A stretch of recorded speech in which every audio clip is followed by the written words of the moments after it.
everything's zero now. It's like a tsunami. It's nothing's going to be left. People have no jobs now. And we didn't start, the problem didn't start yet.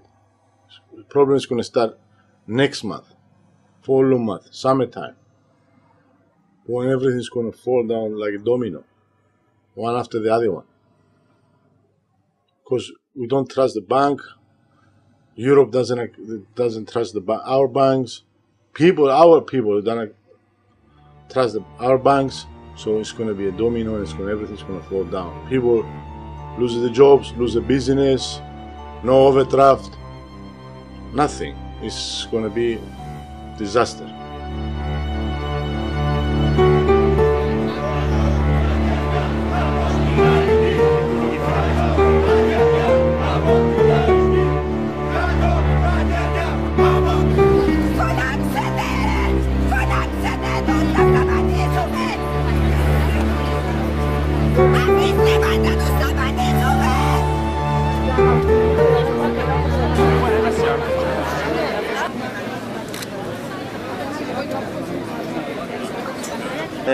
When you destroy the whole economy in just one day, like Eurogroup and our government did, by pushing just one button and destroy the whole structure of the economy and the whole society, you have to find a way out. And I think Euro is not the way out. And I'm pretty sure that, okay, maybe it's not Cyprus the first country to do that, but I think that the country is going to do that. Maybe Spain, maybe Greece, maybe Portugal, I don't know. But I don't think Euro is going to survive after all this crisis.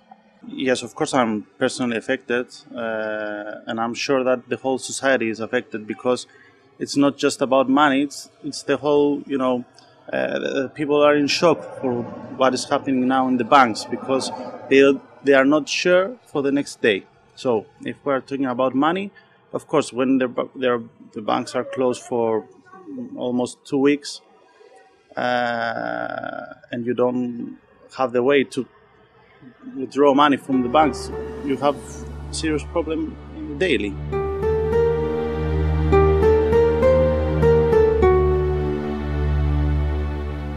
I pay my suppliers by cash, and the customer pay by cash. Most of the customer pay by cash, because I'm a small supermarket, and so they don't know what's going to happen. Everybody pay cash.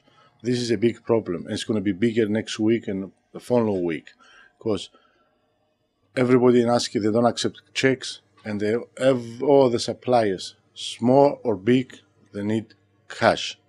Even 30 euro, I got a delivery with 30 euro, 35 euro, cash. No more credit for nobody, they said. So it's going to be a big problem. The people they don't know what's going to happen tomorrow, so they're not sure, so they don't buy a lot of things. They buy only the milk and the bread, 1 tomatoes and 1 cucumber.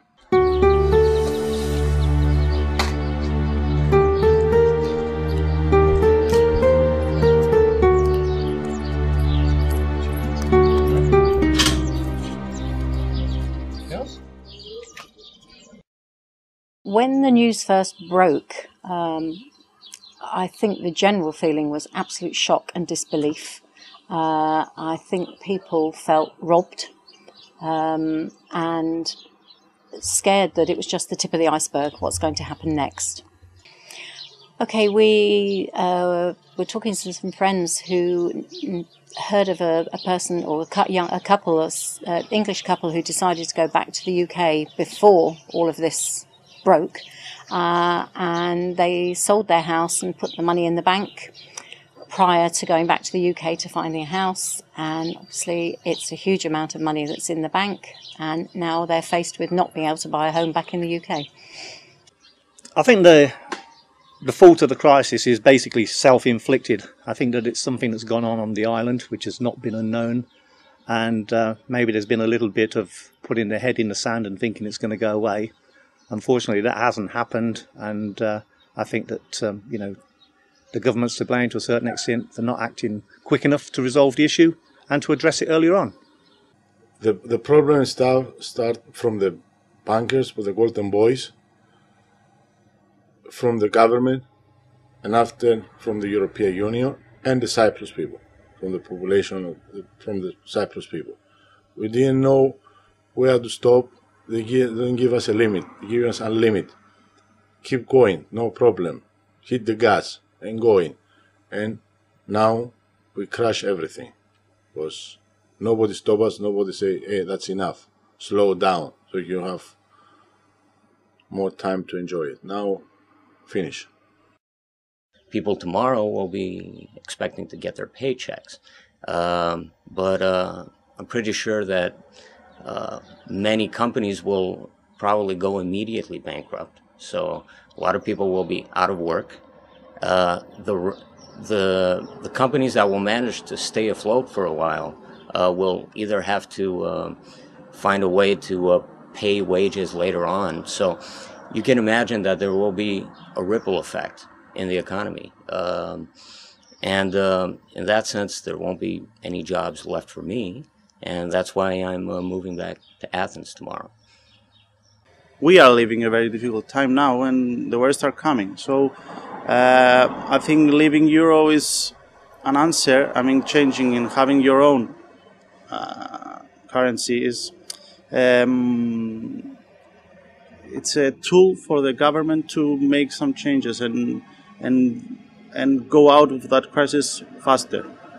Of course, it's going to be difficult, but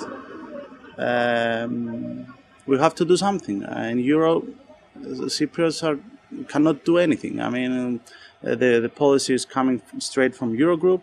The government cannot do anything. So, knowing that the Eurogroup doesn't care too much for the people, I would not give them the power to decide for Cyprus.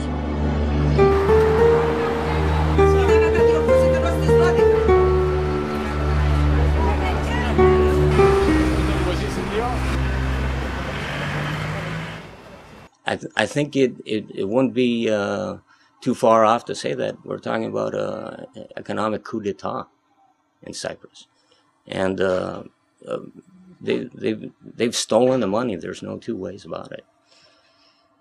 So who's to blame? A little.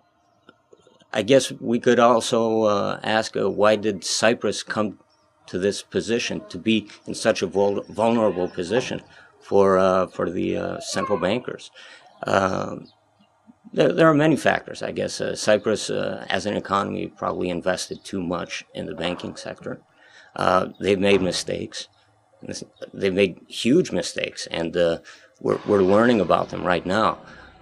Like the way they handled the Greek PSI haircut, or how they just wiped out loans, like loans that they gave out to politicians, and then they just wrote them off.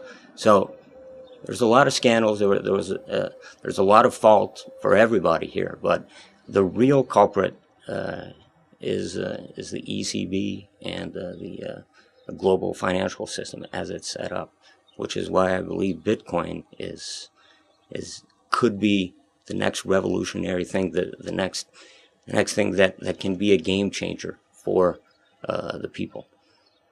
I'm pretty sure that some people are going to take their money from the banks. The initial reaction of everybody has been, well, I'm just going to take my money out of the bank and I'm going to stick it under my bed. Of course, that's not the sensible thing to do. I think people are now worried about the knowledge that people have drawn their cash out. So is their money safe in their house even? Because I think that the security will have an impact. So I think people will be locking their houses up much more than they did before. And I think people will start and think, if I can't trust the bank, what else can I do with my money? How can I protect myself and my future? Yeah, I think alternative solutions are what people will look for. They've had a big scare, obviously, in the money market. A lot of people have lost a lot of money. They will be seeking alternatives, but equally what they will be looking for is for safe investments. And, you know, you go back to the old matrix of high, medium and low risks, and it will depend on their circumstances and their age, what they're actually looking for. They may go for the safety of buying, you know, precious metals, gold, silver, etc., and looking at different alternatives that are actually out there as a safeguard until maybe this crisis is over. As a head of dealing in financial institution here in Cyprus, I think that people should have the freedom to choose their own currency. Bitcoin is a good alternative. Like some of our employees did, it was 4 months ago, transferring some of their money because it didn't feel safe in the banks to Bitcoins, and I think today they're really happy about it. To me, I can see a future where we might have competing currencies, competing central bank issued currencies like the euro or the dollar, or competing virtual currencies like Bitcoin or Litecoin or whatever other kind of coin comes out. But right now it looks like Bitcoin is at the forefront of this. In the past, I've actually invested a small amount of money into precious metals. I'd had the opportunity a few years ago of buying some gold at a very good rate. Be it 30 odd years ago, I paid $300 an ounce for my gold, and obviously with the recent increase in the gold value, it actually has given me quite a lucrative return, be it on a small basis. So there are opportunities out there for people to look at different alternatives, but it's long term. You don't make your money the next day. I don't think people understand their money, and I don't think people actually realise the value of it and what things are worth. And again, coming back to where I was earlier on, I think that people will be seeking different alternatives to what they can do with their money and understanding it more. I think that's the thing. You just cannot keep printing this great big amount of notes and running on. So this is a big lesson for us. Not only for Cyprus, for other countries too, for Europe, because this problem is going to go to Europe again. Poland, Romania, Spain, Portuguese, it's going to affect everybody. We have to big lesson. We didn't learn lesson from Greece. Look what happened to Greece.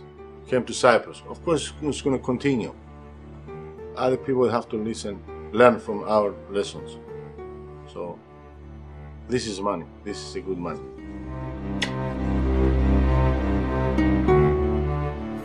We have seen with our own eyes how ordinary Cypriot people are suffering from the current financial system. Off camera, one of them said he felt like a financial prisoner held hostage by his own government. With this documentary, we have tried to capture their thoughts and feelings. We want to invite people around the world to think of a better, more honest money system, a world in which individuals are free to choose their own currencies, whether that is paper money, Bitcoin, gold, silver, or something else, and in any combination. In a free society, we hold the freedom of choice sacrosanct and value the ability to choose between multiple goods and services. Why should this not apply to money as well?